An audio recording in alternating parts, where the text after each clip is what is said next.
손에 들려있는 지팡이 사용하셔서 주님만이 주 되심을 나타내소서. 맡겨주신 사명을 감당할 힘을 주시고 주 이름만 높이게 하소서.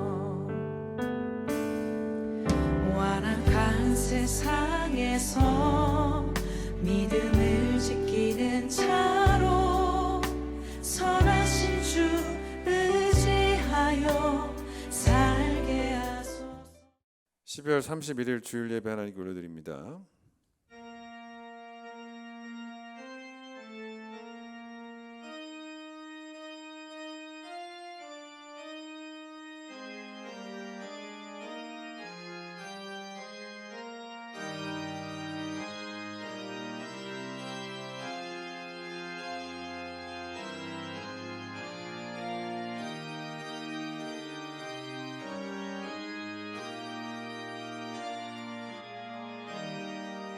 할렐루야. 우리 하나님을 찬양하는 일이 선함이요 찬송하는 일이 아름답고 마땅하도다.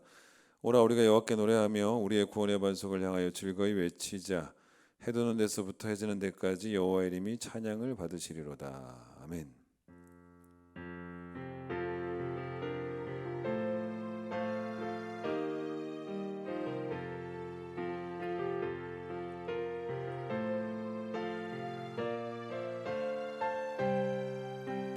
왕이신 하나님 높임을 받으소서. 찬양하리라 영원히 높임을 받으실 그 이름 찬양하리라.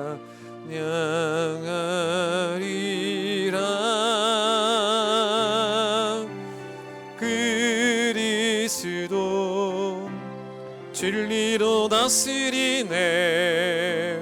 기뻐하라 온 땅이여 찬양하라. 거룩하신 그 이름 높이리라. 거룩하신 그 이름 높이리라. 우리의 죄를 고백합니다.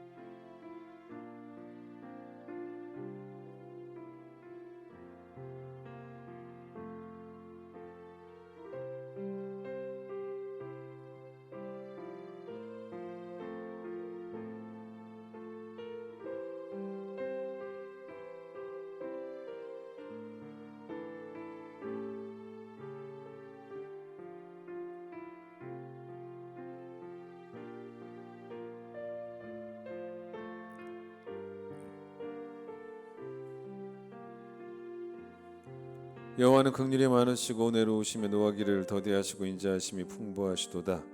우리의 죄를 따라 우리를 처벌하지는 아니하시며 우리의 죄악을 따라 우리에게 그대로 갚지는 아니하셨으니 동이 서에서 먼 것 같이 우리의 죄가를 우리에게서 멀리 옮기셨느니라. 아멘. 신앙 고백합니다. 나는 전능하신 아버지 하나님 천지의 창조주를 믿습니다. 나는 그의 유일하신 아들 우리 주 예수 그리스도를 믿습니다. 그는 성령으로 잉태되어 동정녀 마리아에게서 나시고 본디오 빌라도에게 고난을 받아 십자가에 못 박혀 죽으시고 장사된 지 사흘 만에 죽은 자 가운데서 다시 살아나셨으며 하늘에 오르시어 전능하신 아버지 하나님 우편에 앉아 계시다가 거기로부터 살아있는 자와 죽은 자를 심판하러 오십니다. 나는 성령을 믿으며 거룩한 공교회와 성도의 교제와 죄를 용서받는 것과 몸의 부활과 영생을 믿습니다. 아멘. 301장입니다.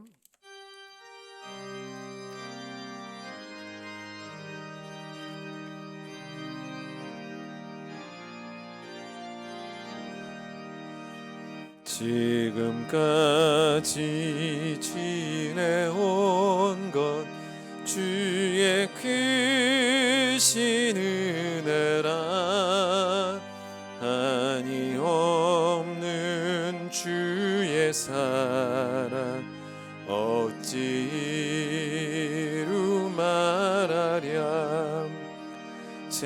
하나께나 주의 손이 항상 살펴주시고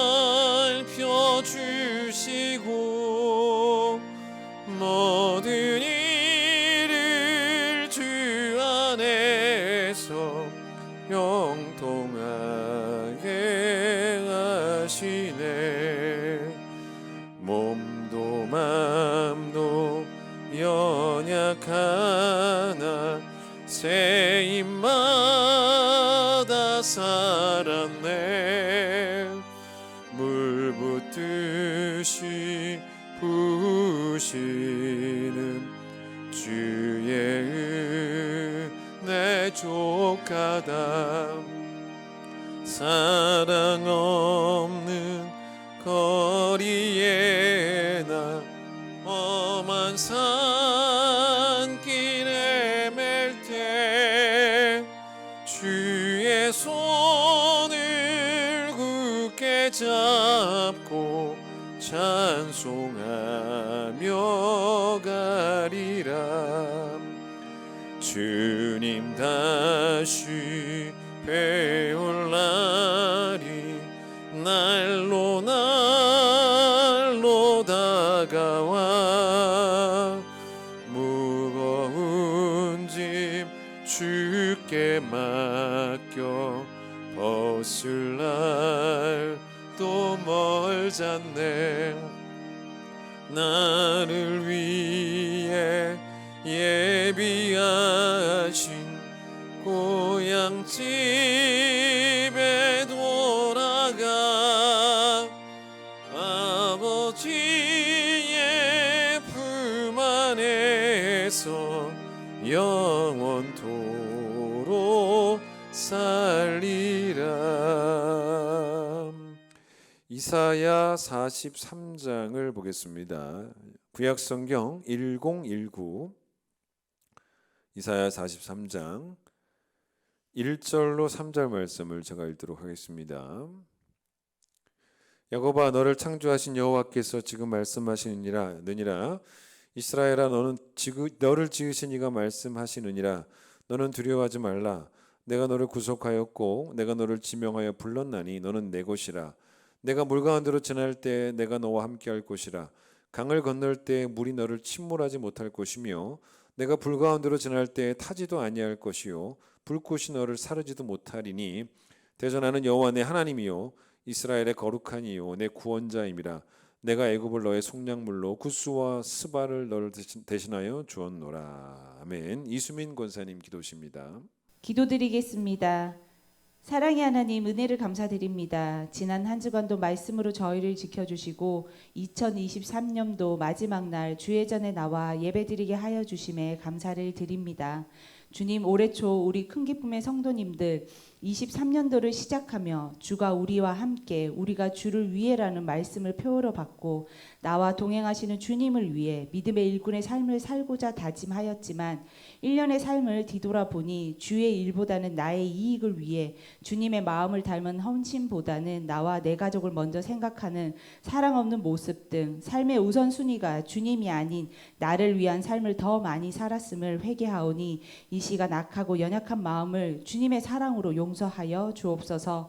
그리하여 다가오는 2024년도에는 다시 주님 십자가 의지하며 말씀하신 대로 걸어가신 대로라는 표어를 마음에 새겨 중심에 내가 아닌 주님이 계심을 인정하며 주님과 동행함의 기쁨 누리며 오직 주를 위한 일에 최선을 다하며 영적 성장을 위한 일에 더 많이 애쓰며 나아가는 한 해가 될 수 있도록 성령님 인도하여 주옵소서. 또한 저희 교회가 2024년도에도 주님의 가르침대로 구제하며 선교하며 복음 전하는 일에 열심을 내는 말씀이 역사하는 교회 되게 하여 주시고 늘 약자의 편에서 기도하며 지역사회의 빛의 역할을 잘 감당하는 교회 될 수 있도록 성령님 역사하여 주시고 세워주신 직분자들에게는 주어진 직분 잘 감당할 수 있도록 성령님 지혜를 주셔서 사람의 칭찬과 존경에 마음 두지 않게 하시고 하고 싶은 일을 하기보다는 해야 할 일을 나를 나타내기보다는 남을 먼저 섬기며 주께 받은 은혜에 감사하며 내가 드릴 수 있는 최선의 것으로 교회를 세우는 일에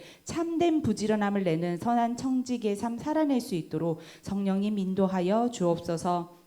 이 시간 선교사님을 위해 기도드립니다. 세계 선교시에서 주님의 마음으로 그 나라에 믿지 않는 영혼들의 구원을 위해 애쓰시는 선교사님들, 일상의 삶 속에서 주님이 일하심을 볼 수 있도록 성령님 인도하여 주시고 늘 가는 곳마다 귀한 동역자들을 만날 수 있도록 주님 역사하여 주옵소서. 특별히 태국 신주영 선교사님을 위해 기도드립니다.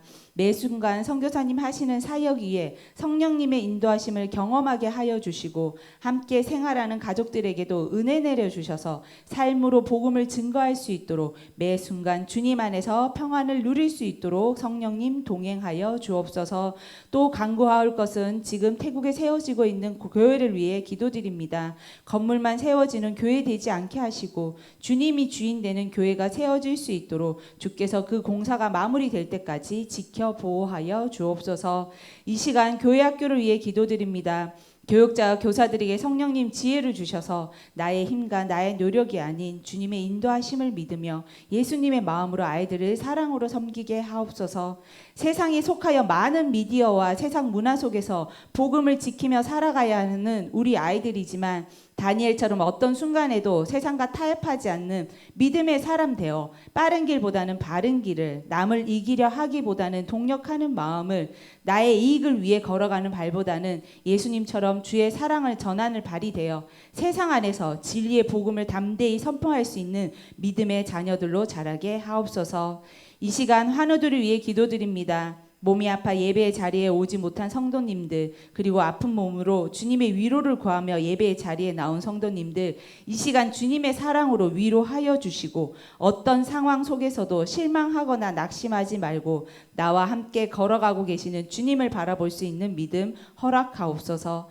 혹여 주님을 찾을 수 없을 만큼의 고통과 아픔의 순간이 올지라도 나를 찾아와 도와주실 주님을 신뢰하며 주님의 때에 주님의 방법으로 응답해 주실 것에 감사와 찬양을 드릴 수 있도록 성령님 은혜 내려 주옵소서. 목사님 대신방 중에 계십니다. 비록 추운 날씨로 육신은 추울지라도 신방 받는 그곳에는 따스한 주님의 사랑이 흘러 넘치게 하여 주시고 각 가정에 꼭 필요한 말씀이 선포되어질 수 있도록 성령님 임재하여 주옵소서. 이제 말씀을 듣습니다. 이 시간 드려지는 예배가 관람자의 마음이 아닌 예배자의 마음으로 드려지게 하시고 우리의 중심을 보시는 주님 앞에 신령과 진정으로 예배하게 하옵소서.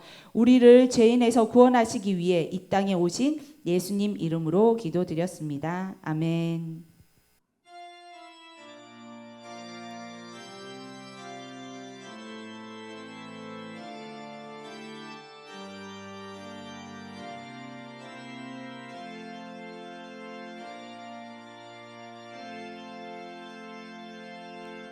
봉헌하겠습니다.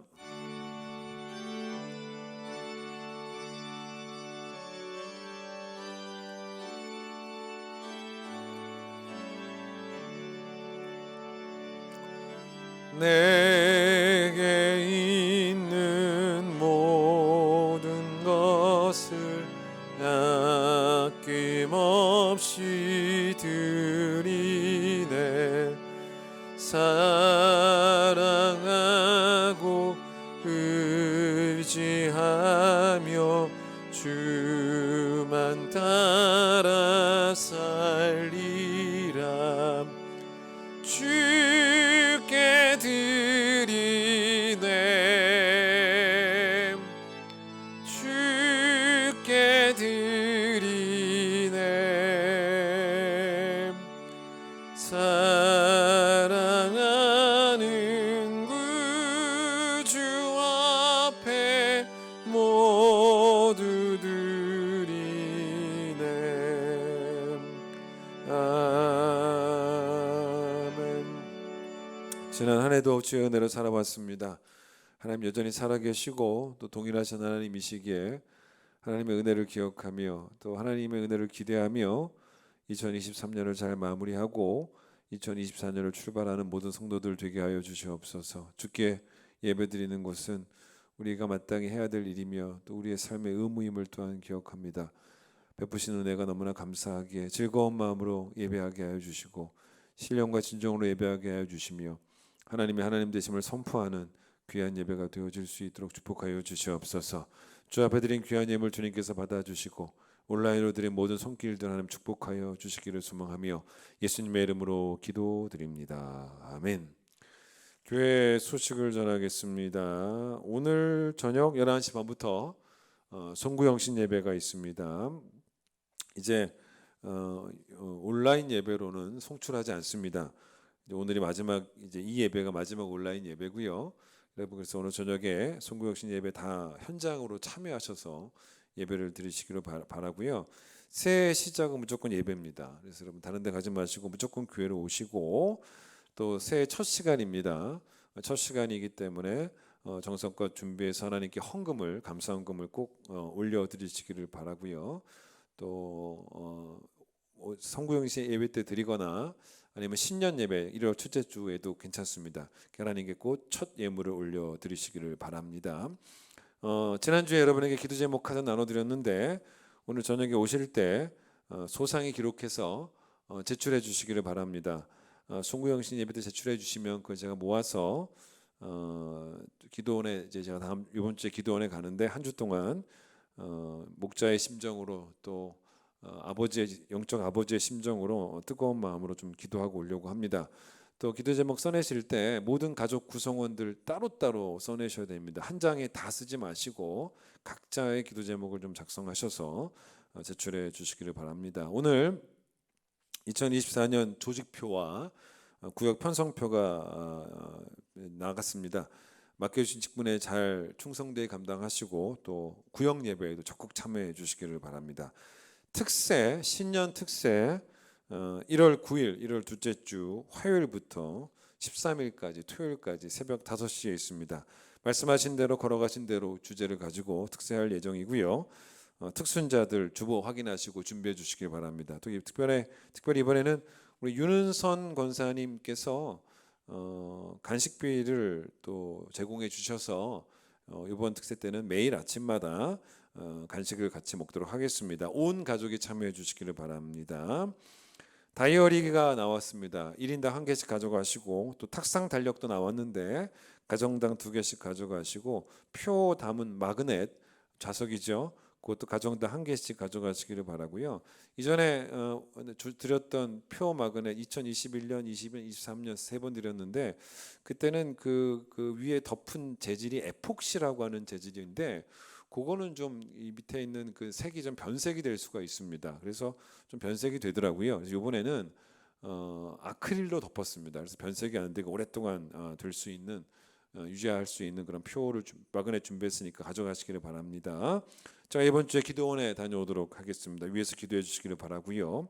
조아나 우리 사랑 찬양대 반주자 오늘로 사임하도록 하겠습니다. 그동안 참 많이 고생하셨습니다. 새신자 황재석, 이소미 오셨습니다. 찬양하겠습니다.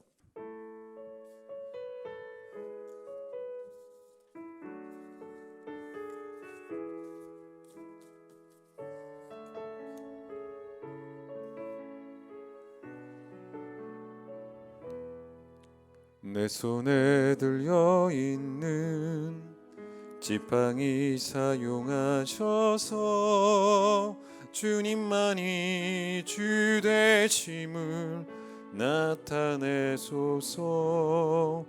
맡겨주신 사명을 감당할 힘을 주시고 주 이름만 높이게 하소서. 완악한 세상에서 믿음을 지키는 자로 선하신 주 의지하여 살게 하소서. 거룩한 백성으로 구별된 주의 자녀로 주 이름만 따르게 하소서. 나의 하나님 그는 여호와 유일하신 이름 그 위대하심 찬양해. 세상 속에서 구별된 자로 주가 주 되심을 나 선포하리라. 올해 우리 교회 표어가 주가 우리와 함께 우리가 주를 위해입니다. 오늘 마지막 설교의 제목도 주가 우리와 함께 우리가 주를 위해로 정했습니다. 이 순서가 중요한 게 주가 우리와 함께, 이게 뭐냐면 하나님께서 우리에게 베푸신 은혜예요. 근데 우리가 주를 위해는 뭐냐면 하나님을 향한 우리의 믿음입니다. 그러니까 우리를 향한 하나님의 은혜가 주가 우리와 함께고, 하나님을 향한 우리의 믿음이 우리가 주를 위해인데, 결국 우리의 믿음은 기본적으로 뭐냐면 하나님의 은혜에 대한 반응이라는 거예요.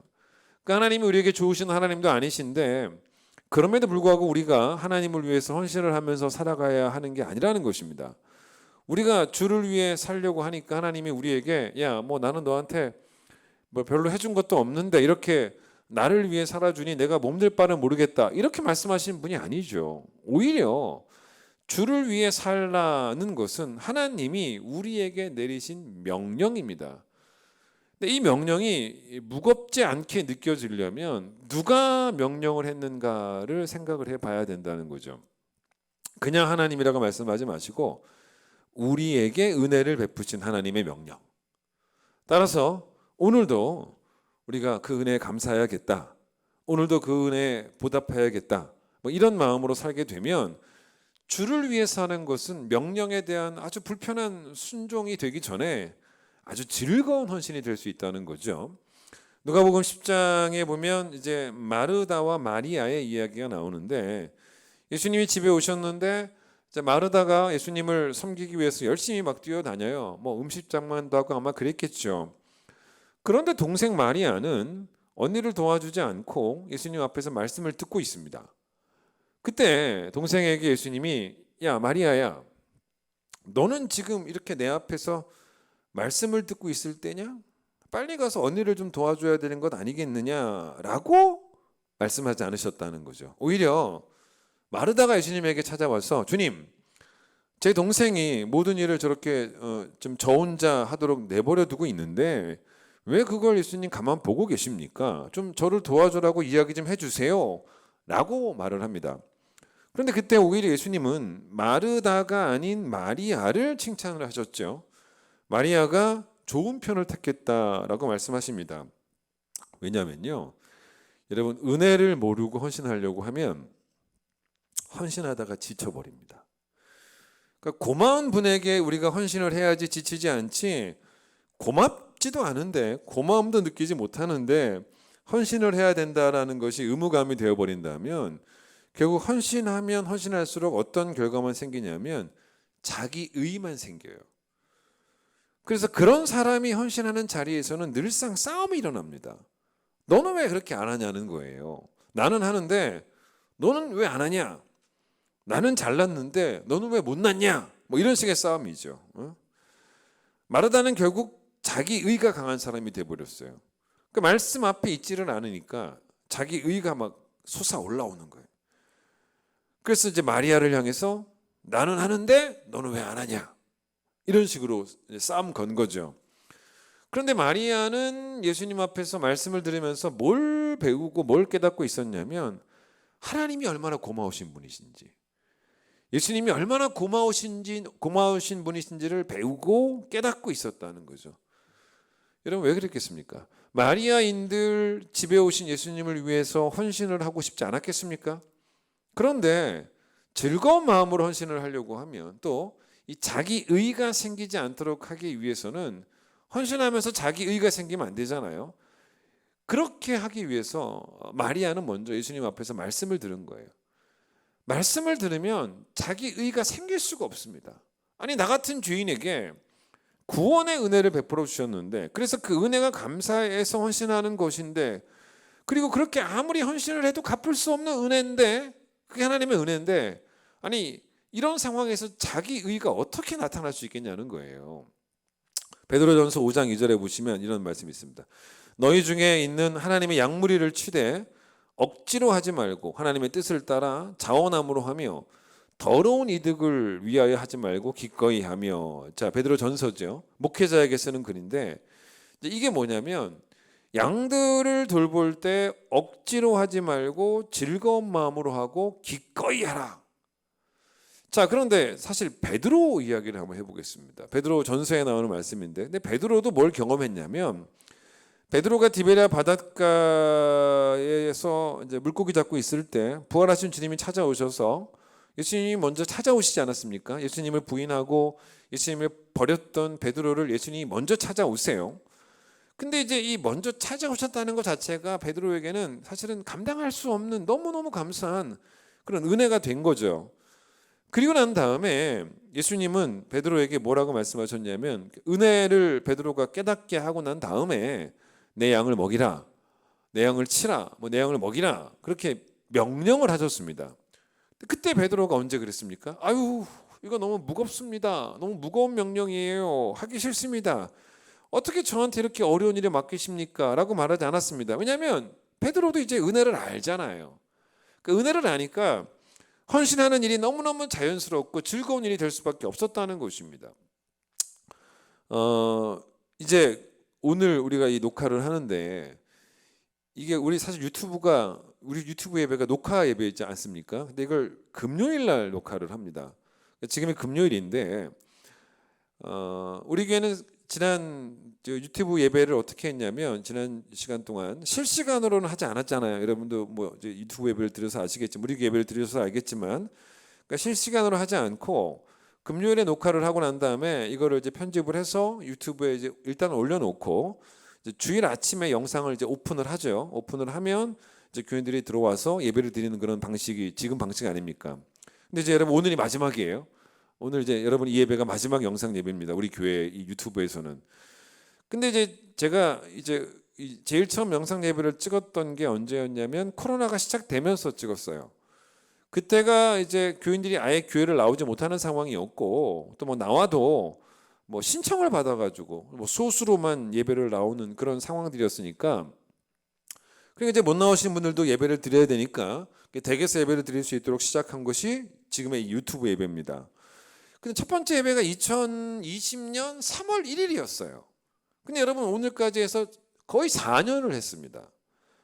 근데 이게 사실 주일 예배 촬영만 한 게 아니라 특세 예배도 촬영했었잖아요. 그렇죠? 특세도 다 촬영했고, 뭐 성탄절 예배도 촬영을 했고, 뭐 송구 영신 예배도 촬영을 했고, 그러니까 정확히 세보지는 않았지만 그렇게 되면 이게 200회가 넘는 거예요. 예배 촬영을 200회 넘게 했습니다. 근데 이제 이 예배 녹화하기 위해서 이제 금요일마다, 오늘도 이제 오셨는데 두 분의 반주자가 노력을 했어요. 두 분이 누구냐면 이 문은숙 권사님과 안선신 집사님입니다. 요 사진 보이시죠? 이런 그림이에요. 이렇게 촬영을 합니다. 문 권사님, 안 집사님이 반주를 하시고 제가 설교를 하는 거죠. 근데 사실 뭐 이분들이라고 바쁜 일정이 없겠습니까? 근데 제가 이분들을 대단하게 여기는 것이, 지난 4년 동안 정말 즐거운 마음으로 헌신을 했습니다. 아마도 제가 뭐 이분들의 생각을 물어보지는 않았지만, 물어봤다면 두 분의 마음은 아마 이런 마음이 아니셨을까?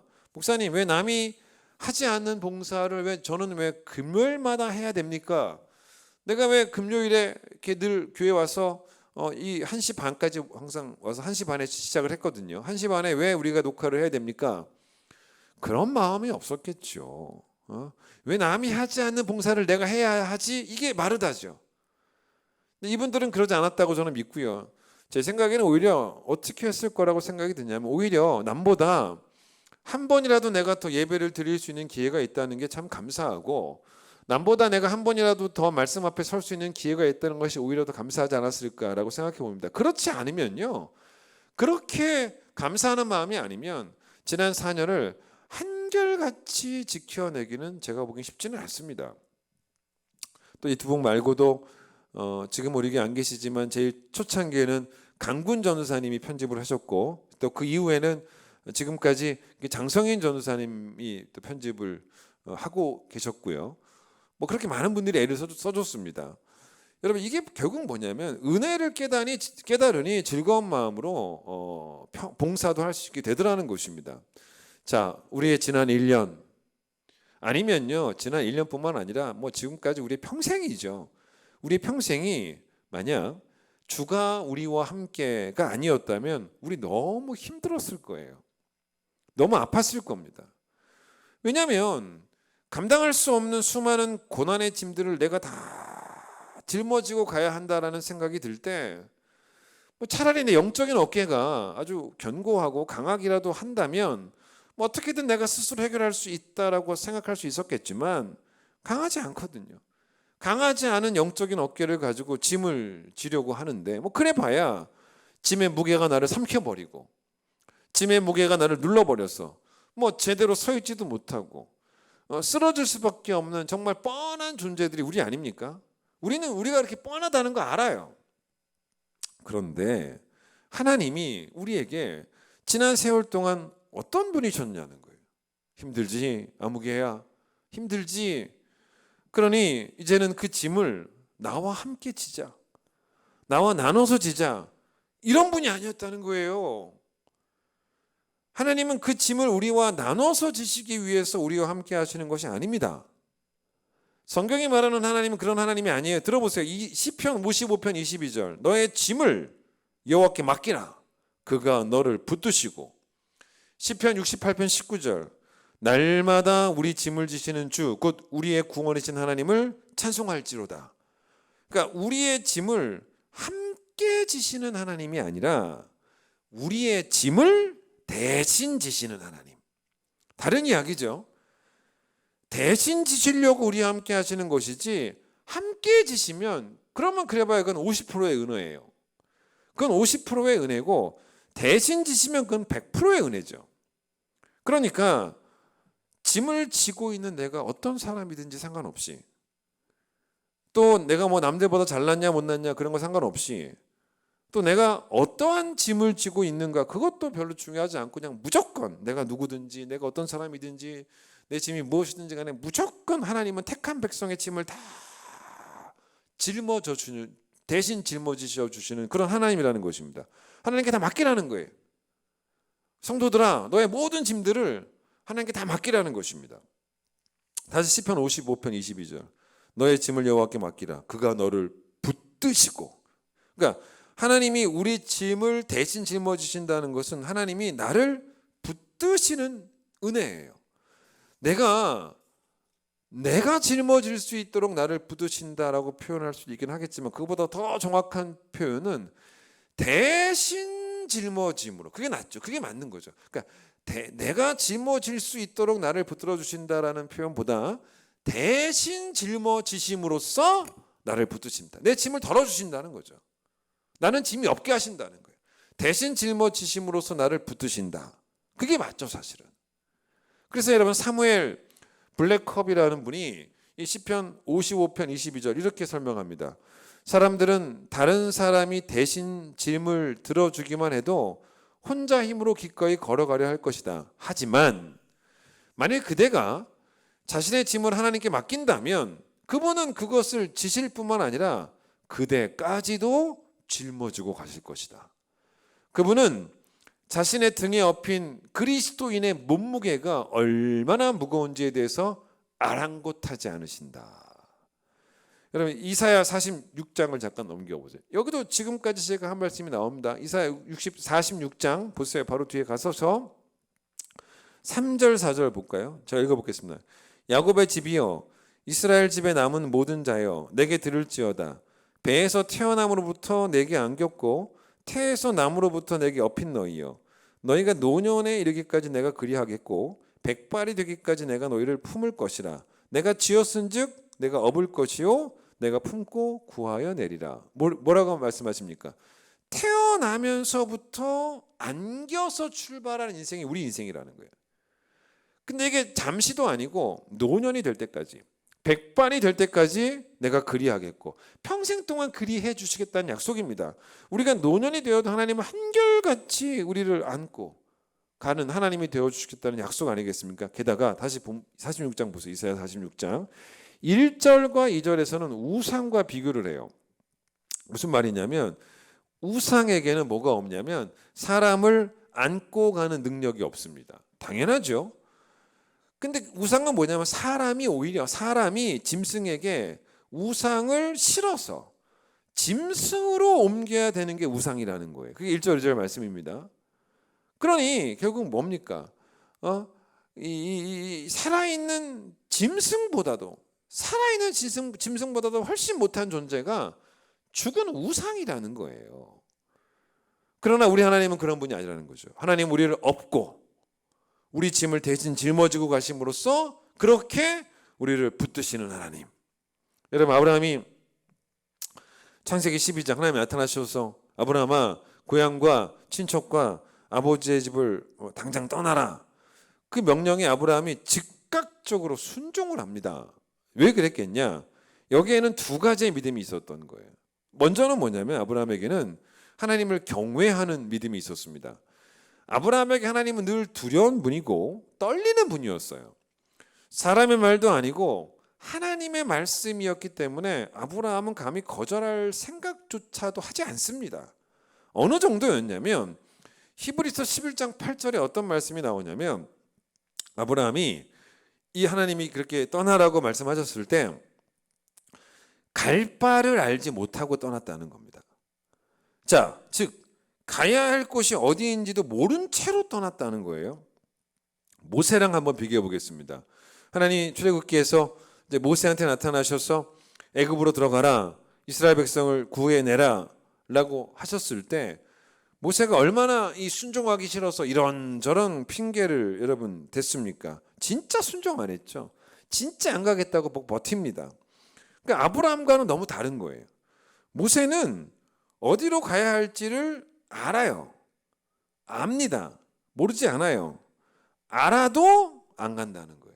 알아도 안 간다는 것입니다. 그게 모세예요. 근데 아브라함의 순종은 뭡니까? 너무 대단하죠. 모세와 너무 다릅니다. 가야 할 곳도 모르는데 가겠다는 거예요. 순종하겠다는 것입니다. 무조건 떠나는 거예요. 그러니까 여러분 이런 순종의 사람이 바로 아브라함이다 보니까 이보다 더 난이도가 높은 아들을 바치라, 이삭을 바치라 라는 그 명령에도 사실은 이해가 안 되지 않습니까? 그럼에도 불구하고 무조건 순종합니다. 물론 아들을 바치라고 하신 것은 하나님이 아브라함을 시험하시고자 하는 목적이 물론 있으셨지만 테스트였지만 아브라함은 거기까지 안 건 아니에요. 그냥 아브라함은 딱 한 가지만 알았습니다. 그게 뭐냐면 하나님은 무조건 경외해야 한다는 거예요. 그거 하나만 알았습니다. 그래서 결국 이제 이 아브라함 이삭을 바치라고 할 때 하나님 막으셨죠. 그리고 결국 어떤 평가를 받았습니까? 네가 나를 경외하는 줄 알았다. 알게 되었다. 그런 결론으로 그 얘기가 끝마쳐지지 않습니까?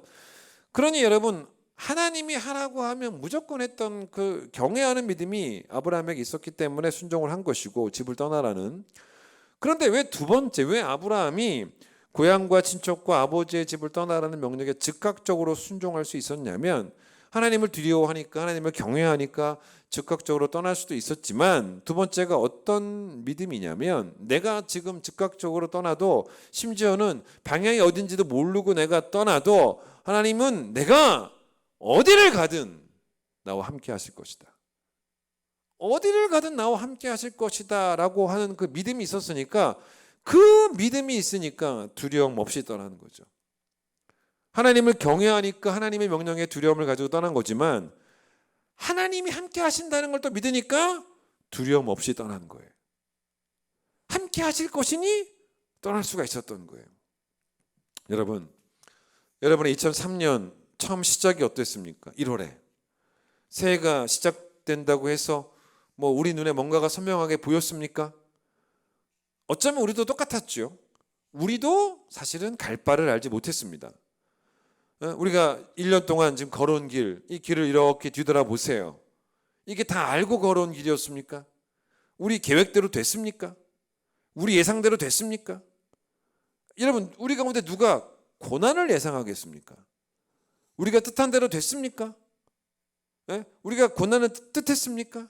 아니지 않습니까? 근데 고난도 있었어요. 꽃길은 아니었습니다. 늘 꽃길은 아니었어요. 여러분, 우리 가운데 그 어떤 누구도 2023년이 정말 꽃길이었다. 너무 좋은 것만 있었다. 아무런 뭐 내가 뜻한 대로 다 됐다. 내가 계획한 대로 다 됐다. 그런 분은 어디 있습니까? 없어요. 그러나 우리는 2023년을 어떻게 시작했냐면 우리가 어떤 길을 걸어갈지 우리는 모르지만 분명하게 아는 게 하나 있었다는 거죠. 뭡니까? 하나님의 인도하심이 있을 것이라고.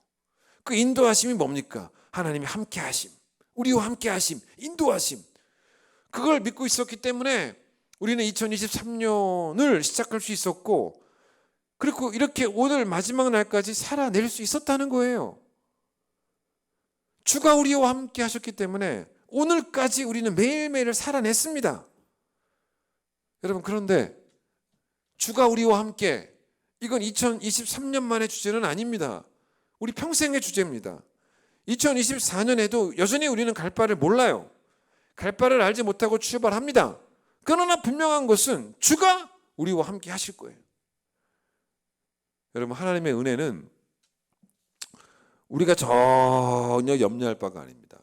지난번 말씀처럼 세상에서 제일 쓸데없는 걱정이 하나님 걱정입니다. 우리가 하나님에 대해서 걱정을 하지 말아야 될 또 다른 이유가 뭐냐면, 하나님은 변함이 없으십니다. 우리가 사람에게 실망하는 이유가 뭡니까?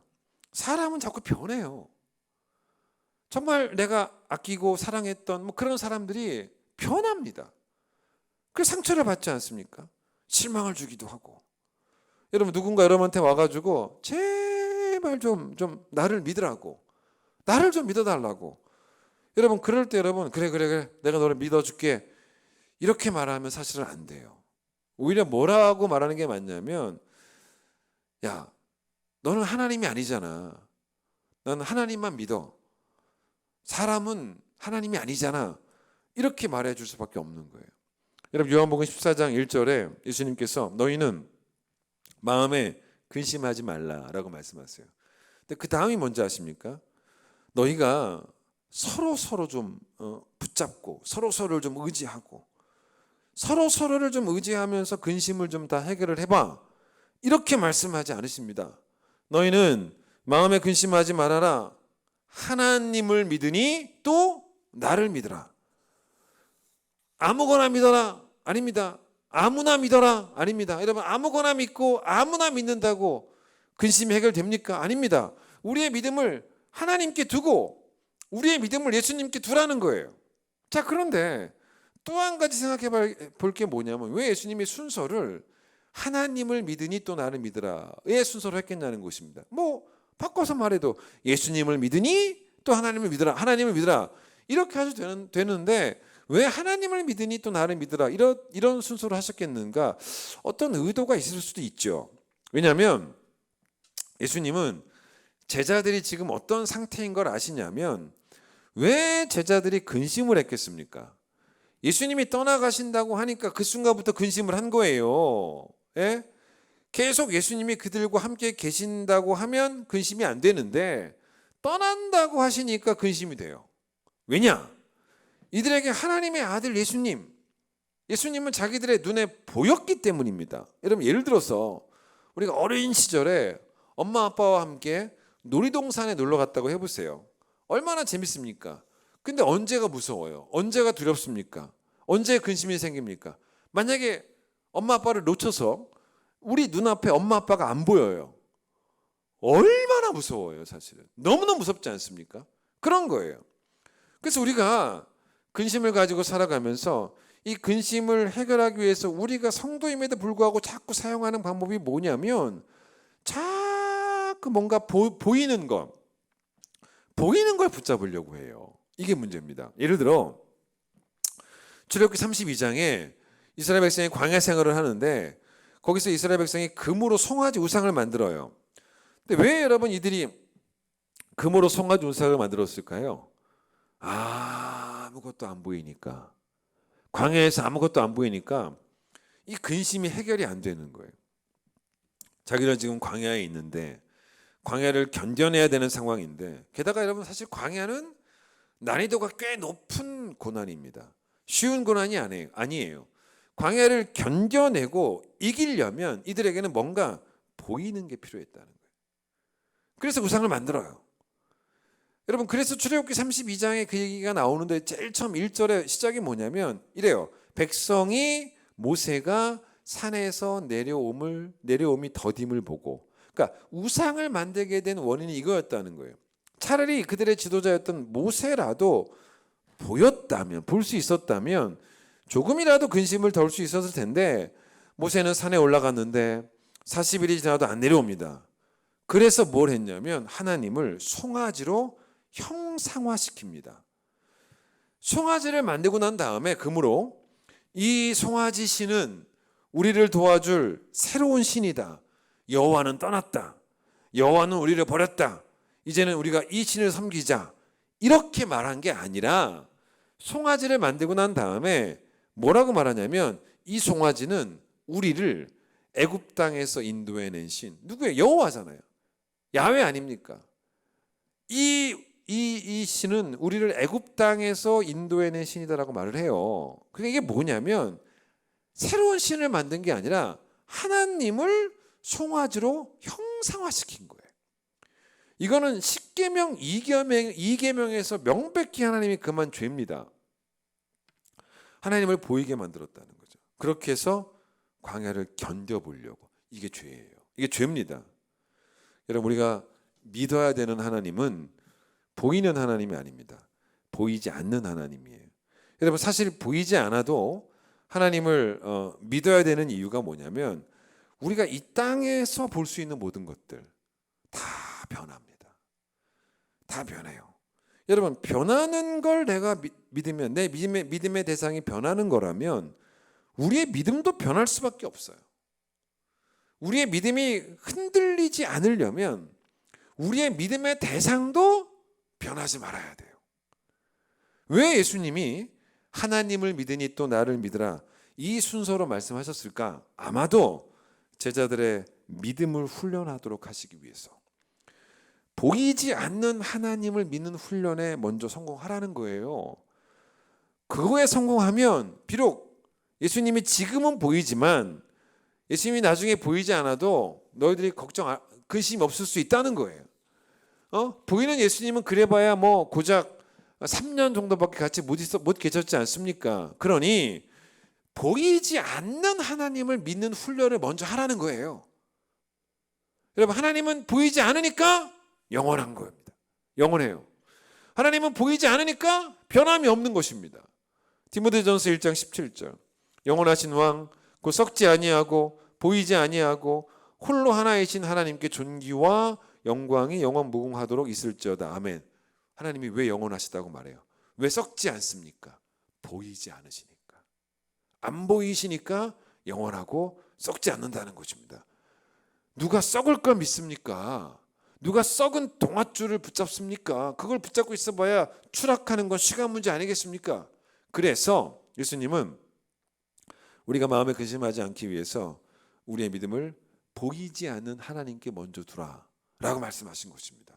사실 우리가 염려해야 될 것은 하나님이 함께 하실까?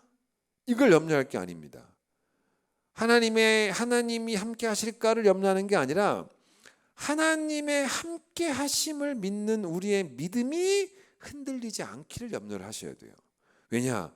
이 믿음이 흔들리면 주를 위해 살아가야 하는 의미도 약해져 버립니다. 이 주가 우리와 함께라고 하는 이 함께 하신다고 하는 것을 우리가 믿는 믿음이 약해지면 주를 위해 살아가고자 하는 믿음도 흔들려요. 그러니까 주가 우리와 함께 하신다는 은혜에 대한 확신이 있어야지만 주를 위해 살아가고자 하는 믿음도 확실해진다는 것입니다. 예? 우리가 늘 하는 말이 있지 않습니까? 어떤 말 합니까? 하나님이 함께 하신다는 걸 내가 확실히 믿습니다. 이러면 되는데 이게 얼마나 좋아요. 근데 우리는 그렇게 말하지 않고 하나님이 함께 하신다는 것을 안 믿는 것은 아닙니다만이라고 말합니다. 여러분, 예를 들어 남편과 아내가 서로에게 사랑 고백할 때 아내에게 남편이 내가 당신 사랑해, 아내가 남편에게 여보 내가 당신 사랑해, 이렇게 확신 있게 말하면 될 텐데 그렇게 말하지 않고 만약에 여보 내가 당신을 안 사랑하는 건 아닌데 라고 말했다고 보세요. 여러분, 안 사랑하는 건 아닌데 라고 말했다는 건 뭐냐면 뭔가 뒤에 할 말이 많다는 거예요. 뭔가 불만도 곧 나올 수 있어요. 불만을 얘기할 수 있어요. 내가 하나님의 함께 하심을 안 믿는 것은 아닌데 라고 말하면 그 뒤에는 할 말이 많다는 거예요.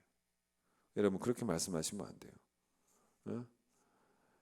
여러분 안 믿는 것은 아니지만 이렇게 말하면서 우리는 뭐라고 말할 수도 있냐면, 이런 표현이 맞는지 모르겠지만 여러분 이렇게 말할 수도 있지 않습니까? 하나님 고난도 적당해야지요. 내가 하나님 살아계심을 안 믿는 건 아닌데 고난도 좀 적당해야지요. 이렇게 심한 고난을 겪으면서 내가 솔직히 말입니다. 하나님, 나와 함께 하시는 하나님에게 시선을 고정시키라고요? 그게 쉽겠습니까? 시선을 빼앗깁니다. 이렇게 말하지 않겠냐는 거예요.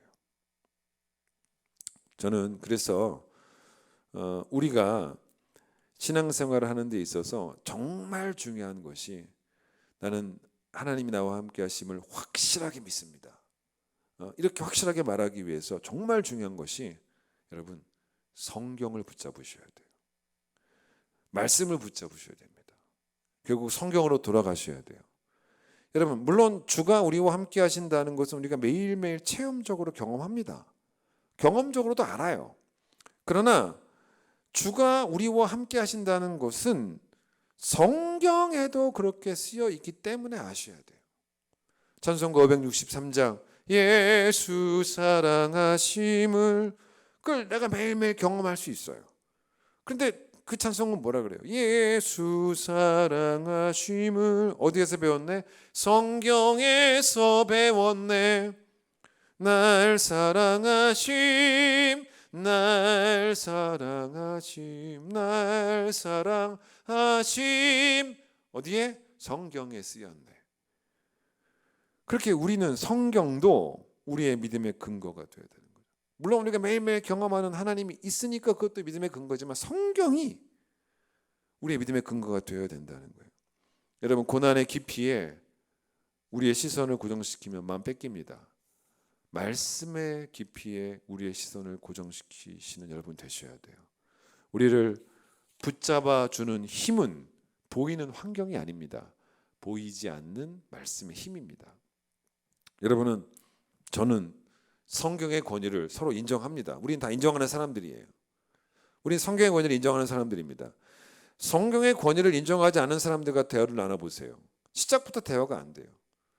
근데 이제 성경의 권위를 인정하는 우리가 말씀이 그렇게, 성경이 그렇게 말하고 있음에도 불구하고 내가 자꾸 믿음이 흔들린다면 그럼 나를 책망해야 되는 거예요. 너 그러면 안 된다라고. 여러분 성경은 하나님이 우리와 함께 하신다라고 이야기할 때, 뭐 우리가 길을 걸어갈 때도 함께 하시고, 일터에서도 함께 하시고, 뭐 자녀들과 행복한 시간을 보내고, 가족들과 행복한 시간을 보낼 때도 함께 하시고, 평안하게 잠을 잘 때도 함께 하시고, 물론 성경은 그렇게도 말하지만 여러분 하나님은요 여러분과 저의 약함을 아세요. 그래서 하나님은 연약한 우리를 돕기 위해서 남겨주신 최고의 선물 중에 하나가 뭐냐면 기록된 말씀이에요. 이 성경이 연약한 우리를 위해 주신 선물입니다. 말씀으로 우리를 붙잡아 주시려고, 말씀으로 우리를 흔들리지 않도록 붙잡아 주시려고. 여러분 그 대표적인 말씀이 오늘 본문이에요. 여러분 너무 좋아하는 말씀이죠. 너무 유명한 말씀입니다. 여러분 이 말씀 듣고 다시 새 힘 얻으셔야 돼요. 제가 다시 한번 읽어보겠습니다.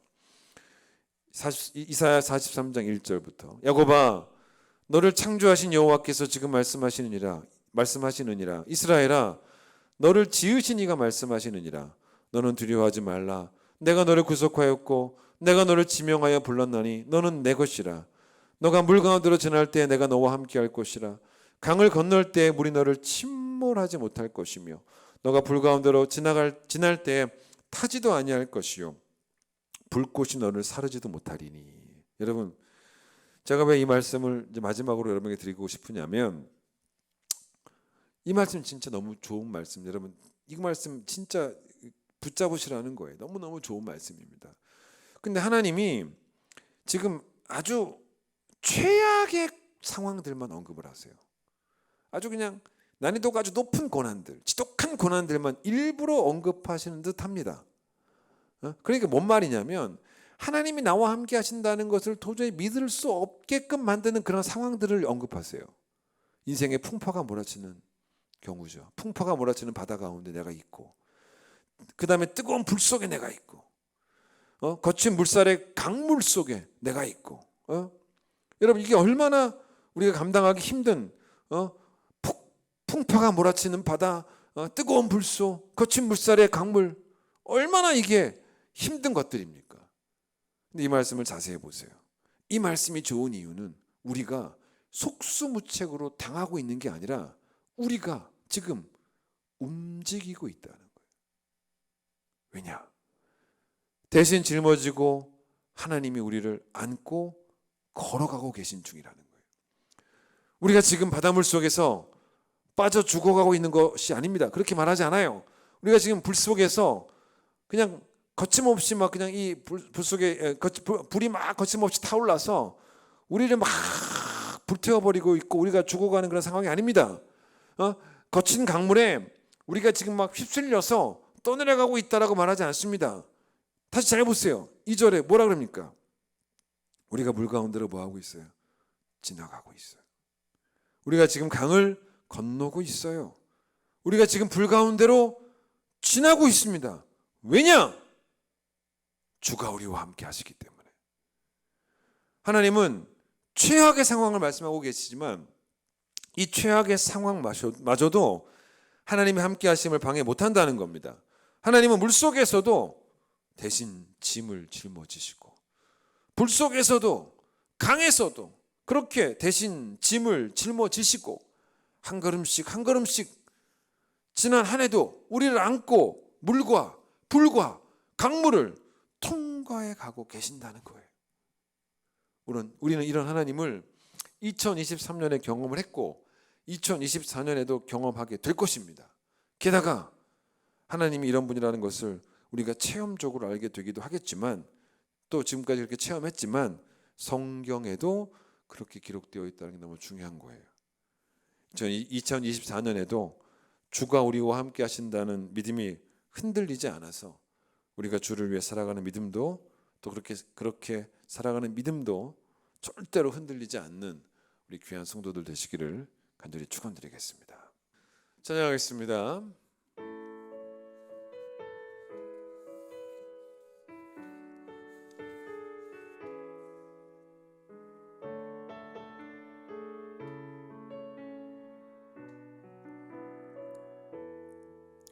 내 손에 들려 있는 지팡이 사용하셔서 주님만이 주 되심을 나타내소서.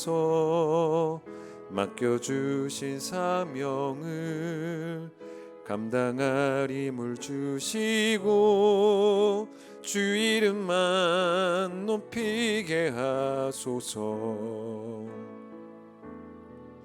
완악한 세상에서 믿음을 지키는 자로 선하신 주 의지하여 살게 하소서.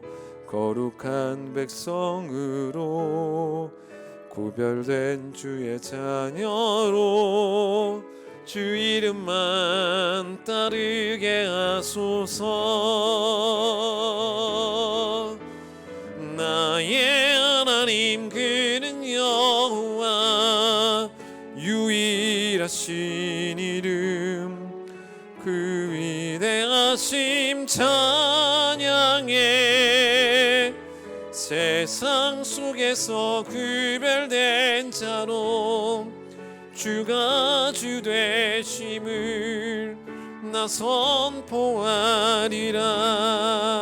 내 손에 들려 있는 지팡이 사용하셔서 주님만이 주 되심을 나타내소서.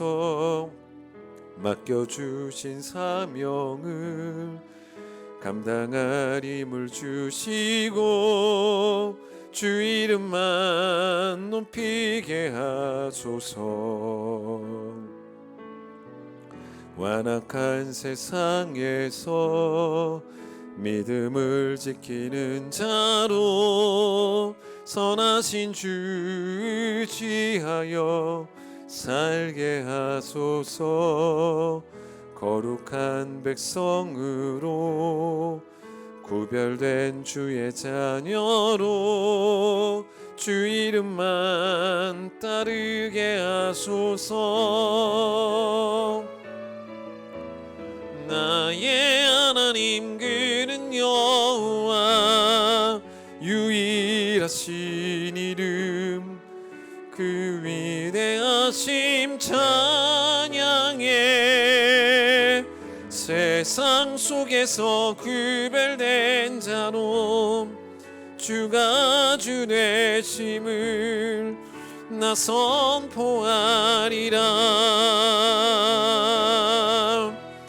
나의 하나님 주는 여호와 유일하신 이름 그 위대하심 찬양해.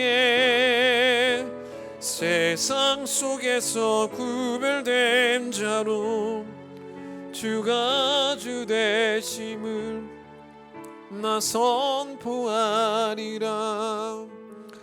하나님, 하나님의 위대하심을 또 우리가 알기에 그 은혜가 우리에게 정말로 위대하신 은혜고 대단하신 은혜이기에 그 은혜를 경험한 우리들이 이제는 세상 속에서 구별된 자로 살면서 성결한 자로 살면서 주를 위해 살아가는 우리 모두가 되기를 간절히 소망합니다.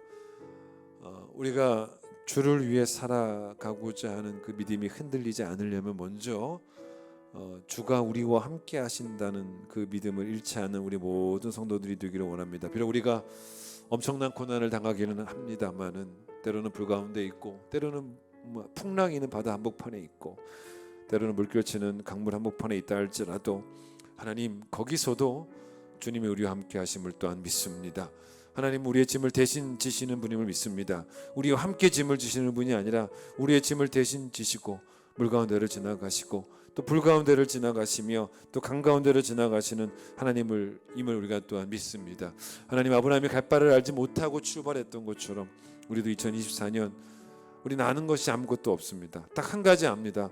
주님이 우리를 인도하실 줄 믿습니다. 그 인도하심이 우리와 함께 하심이 될 줄을 또한 믿습니다.